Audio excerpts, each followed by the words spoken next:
నమస్కారం ప్రజలారా. మా సజ్జలన్న మా ప్రభుత్వ సలహాదారుడు మా అన్నను మింగబెట్టేదానికి రెడీగా ఉంటాడు. సరే, నేను ఎందుకు అంటున్నాను మింగబెట్టేదానికంటే ఆయన మాటలోనే ఇందాం ఏం చెప్పినాడు, ఏంది కథా మెహర్బానీ అనేది. ఆ తర్వాత నేను ఒక పార్టీని ప్రేమించే వ్యక్తిగా, జగనన్నను అభిమానించే వ్యక్తిగా నేను కూడా ఒక చిన్న నా వీడియో నేను కూడా ఒక వివరించే ప్రయత్నం అయితే చేస్తా ప్రజలారా. ఆ తర్వాత మీ ఇష్టం. ప్రతి ఒక్కరు కూడా మన వైసీపీ కార్యకర్త ఈ వీడియోని షేర్ చేస్తారని మనస్ఫూర్తిగా కోరుకుంటున్నా. సరే చెప్పు నా సజ్జలన్న, చెప్పు. నువ్వు చెప్పాలా, మేము వినాలా?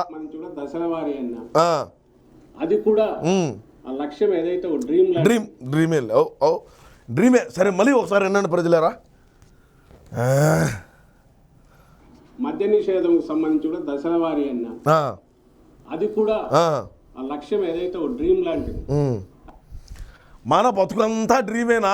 నీకు అర్థం కావడం లేదు. అందుకే ప్రతిపక్షంలో తిట్టాంది.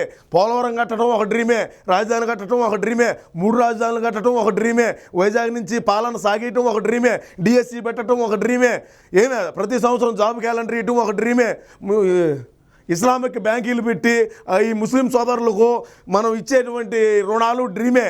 అన్నీ డ్రీములే. మనం చేసింది ఏముండదాడా? మొత్తం డ్రీమే కదా. ప్రత్యేక హోదా డ్రీమే అయిపోయా. ప్రత్యేక హోదా డ్రీమే. రాయలసీమ వెనకబడిన జిల్లాల్లో నిధులు లేవడం ఒక డ్రీమే. సొంత బాబాయిని చంపిన లోపల లేకపోవడం అది ఒక డ్రీమే. ఇట్లా మన డ్రీములు ఎన్ని ఉన్నాయా? ఒకటా రెండా? ఇంక దీని యొక్క మేనిఫెస్టో తీసి చదవాలా.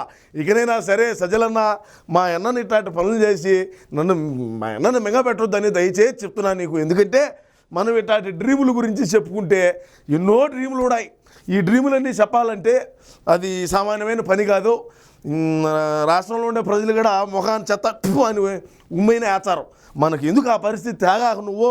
సరే, ఇకనైనా సరే మా అన్నను ఇట్లాంటి మాటలు మాట్లాడి మింగపెట్టకుండా నువ్వు ఇచ్చే సలహాలు పనిచేయలా. ఆయన ఏదో మనల్ని తిట్టా ఉంటాడో అది మామూలే. అది తిట్టినప్పుడు మనం ఆ ప్రెస్టేషన్ పెట్టి బయటకు వచ్చి మాట్లాడినావు అనుకో, ఊరికే ఇదైపోతాంలా. అందుకోసమనే నోరు జారకుండా జాగ్రత్తగా ఉంటామని తెలియజేసుకుంటా. నమస్కారం నా సజ్జలన్న, నమస్తే.